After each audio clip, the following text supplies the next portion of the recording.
Metal drumming evolved from simple backbeats to machine gun precision that redefined human capability. While guitarists grabbed headlines and vocalists commanded stages, drummers quietly waged a war of speed that pushed the boundaries of what the human body could achieve. These are the 12 fastest drummers in metal history. Number 12. Pete Sandoval.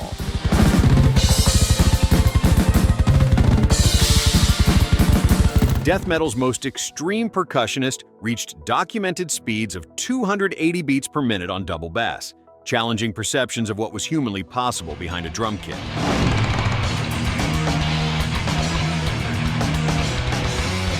Morbid Angel's 1989 debut Altars of Madness introduced audiences to blast beats that felt like sonic warfare.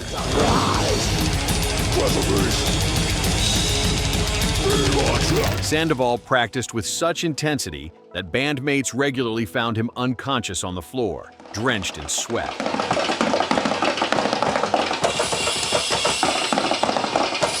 Upon waking, he would immediately say, "Time to get back to work." His relentless pursuit of speed influenced generations of extreme metal drummers, from Nile to Behemoth.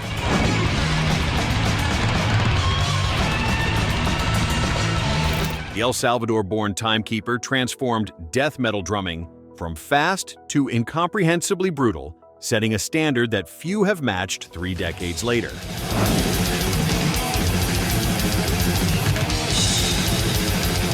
Number 11. Flo Mounier.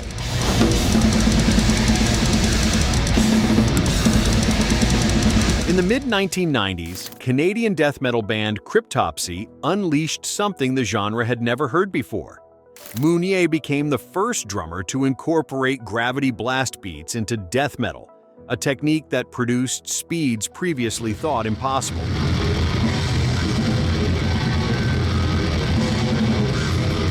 His 1996 album None So Vile remains a landmark recording that modern death metal drummers study like a textbook. The gravity blast allowed him to achieve rapid-fire snare patterns while maintaining cymbal work that added musical depth to sheer velocity.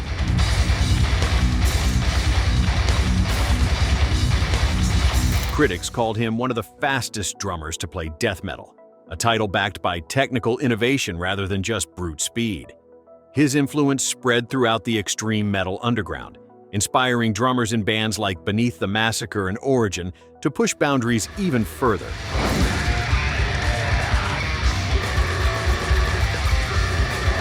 Number 10. Gene Hoglan.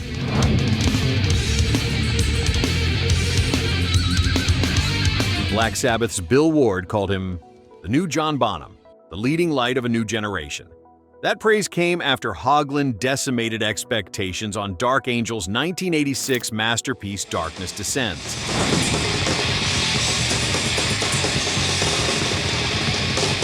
The album featured some of the fastest, most brutal thrash metal the Bay Area scene had produced, with tracks like No One Answers,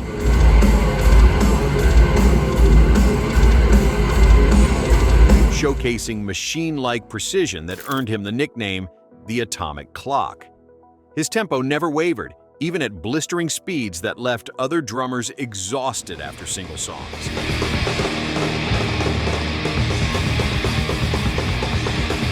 Hoglan later brought his technical prowess to Death's Symbolic in 1995, helping define progressive death metal drumming. Testament, Strapping Young Lad, and countless others benefited from his metronomic accuracy, proving that speed without precision meant nothing in metal's evolution.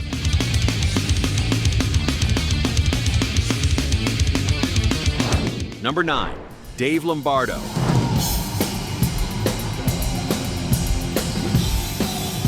Seven studio albums with Slayer, 4 decades of influence, 1 undisputed title. Drummer world dubbed Lombardo the godfather of double bass for his pioneering work in thrash metal's formative years.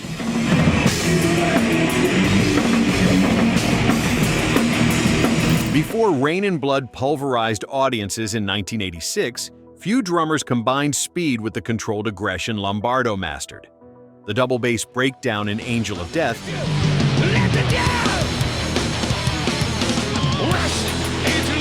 became metal drumming's Sistine Chapel, a moment every aspiring player attempted to replicate.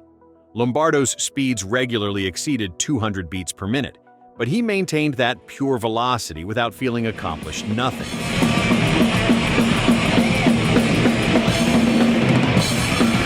That philosophy separated him from pure speed merchants, proving that emotion mattered as much as technical ability. Testament, Exodus, and every thrash band that followed owed their percussive foundation to Lombardo's groundbreaking work with Slayer.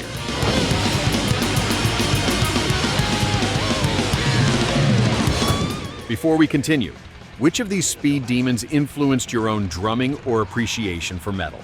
Did you ever try to play along to Rain and Blood or Darkness Descends? Drop a comment and let us know where you are watching from. Number 8. Nick Menza.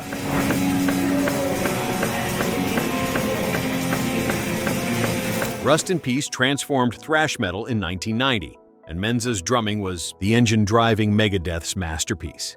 His combination of blazing speed and intricate fills on tracks like Holy Wars and Hangar 18 showcased technical precision that elevated thrash beyond simple aggression.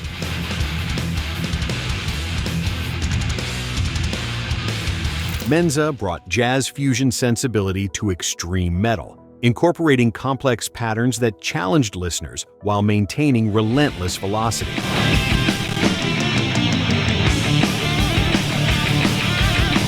Countdown to Extinction followed in 1992, proving his versatility across different tempos and styles.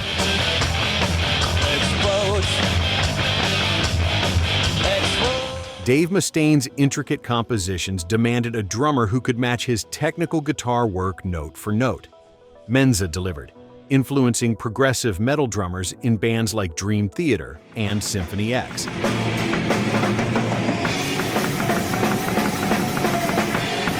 His sudden death in 2016 while performing on stage ended a legacy that had reshaped what thrash drumming could achieve.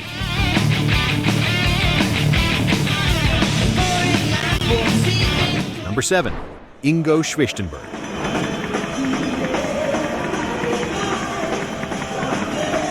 At just 21 years old, the German drummer was already redefining power metal drumming on Helloween's groundbreaking Keeper of the Seven Keys Part 1.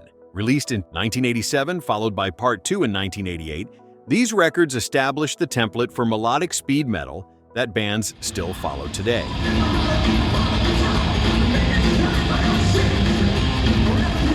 Schwichtenberg's double bass technique combined velocity with musicality, never sacrificing song structure for empty showmanship.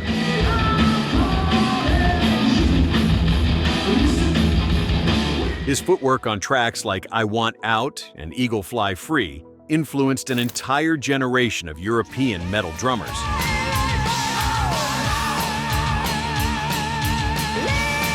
Stratovarius, Gamma Ray, and countless power metal bands cite his work as foundational. Personal struggles eventually derailed his career, leading to his dismissal from Helloween in 1993. His tragic death 2 years later robbed metal of a pioneer who proved speed could coexist with melody and compositional sophistication.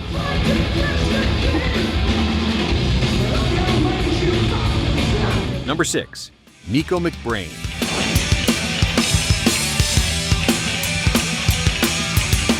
The first time Iron Maiden performed Aces High live in 1984, audiences witnessed drumming stamina that seemed superhuman.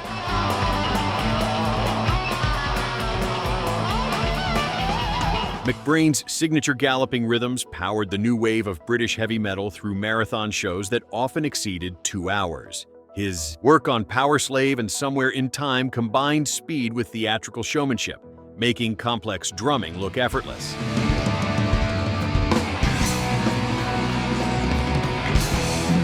The former Trust drummer joined Iron Maiden in 1982, replacing Clive Burr and bringing fresh energy to an already successful band. His ability to maintain rapid-fire double bass throughout entire concerts without diminishing precision became legendary.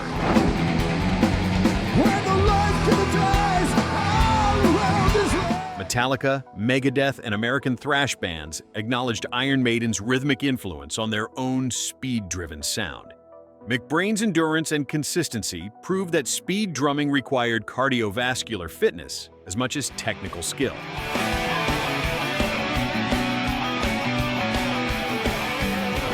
Number 5. Clive Burr.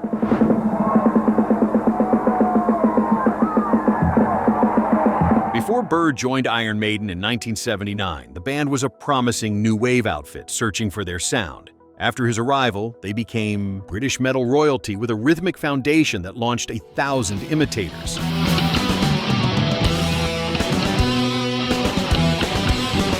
His work on Killers in 1981 and The Number of the Beast in 1982 established the galloping double bass style that defined Iron Maiden's identity.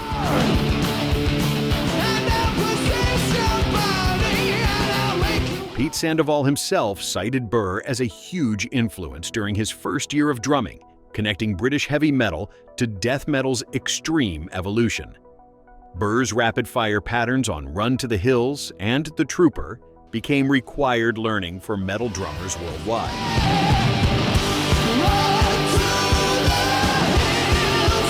His departure in 1982 due to touring exhaustion ended his tenure, but not his legacy. Multiple sclerosis eventually confined him to a wheelchair, but his influence on speed metal drumming remained untouchable.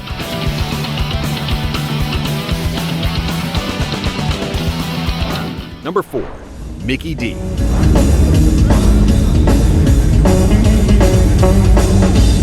3 decades with some of rock's fastest bands, 22 studio albums with Motorhead, one reputation for absolute reliability.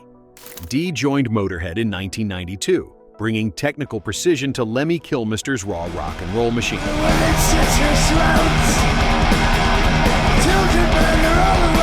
His combination of rock power and metal speed elevated Motorhead's already frantic pace to new levels.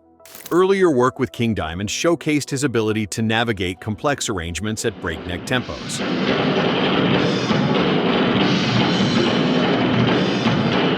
Dee's bass drum technique borrowed from metal while maintaining rock's essential groove, a balance that kept Motorhead vital into the 2000s.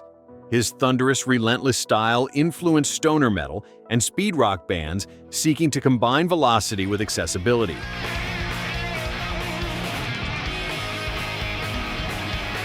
Scorpions eventually recruited him in 2016, proving his versatility across hard rock and heavy metal subgenres.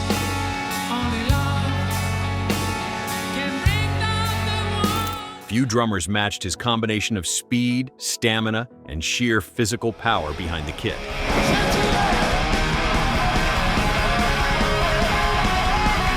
Number 3.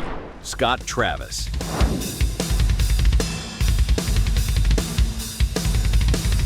Painkiller exploded in 1990 as one of the fastest metal albums Judas Priest ever recorded, and Travis was the catalyst.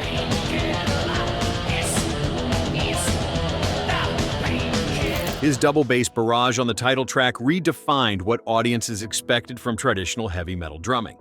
Previous work with Racer X had already established his technical credentials among musicians, but Painkiller brought his speed to mainstream metal audiences.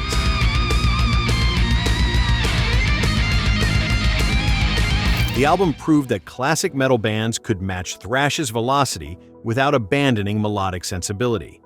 Travis incorporated techniques from extreme metal while maintaining the song-focused approach that separated Judas Priest from pure speed merchants.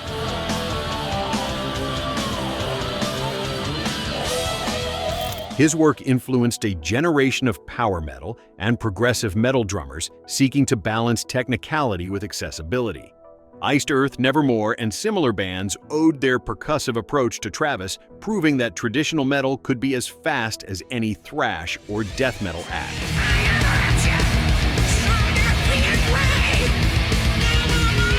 Number 2.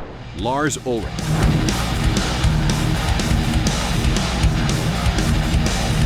Over 125 million albums sold worldwide. 5 studio albums between 1983 and 1991. Countless drummers inspired to pick up sticks. Ulrich brought speed drumming to mainstream audiences through Metallica's thrash metal dominance.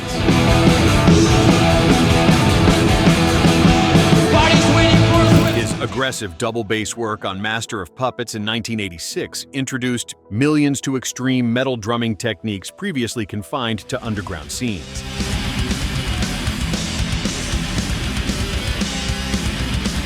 The relentless assault of Battery and Damage Inc. showcased velocity that radio audiences had never experienced.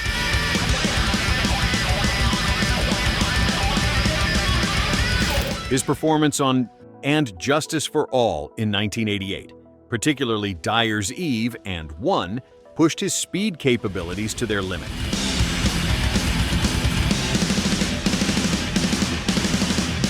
Critics debated his technical abilities, but his influence remained undeniable. Testament, Exodus, and every Bay Area thrash band acknowledged Metallica's role in popularizing aggressive drumming. Ulrich proved that speed could sell, opening doors for extreme metal drumming in commercial spaces.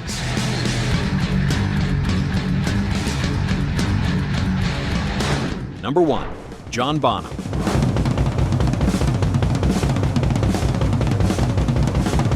Fellow drummers swore he was using a double bass pedal, convinced no human could move that fast with one foot.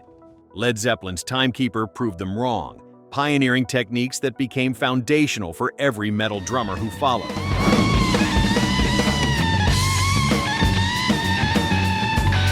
His work on Moby Dick from 1969 showcased speed, power, and musicality that bridged blues rock and the emerging heavy metal sound.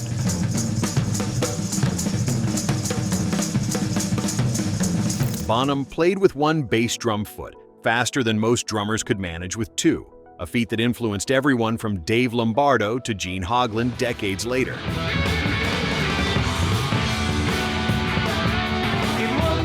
His triplet patterns and rapid-fire bass work on tracks like Good Times, Bad Times established templates that metal would expand upon throughout the 1980s. When he died in 1980, metal lost the drummer who had unknowingly invented its rhythmic language, proving that speed without soul meant nothing in rock and roll's evolution.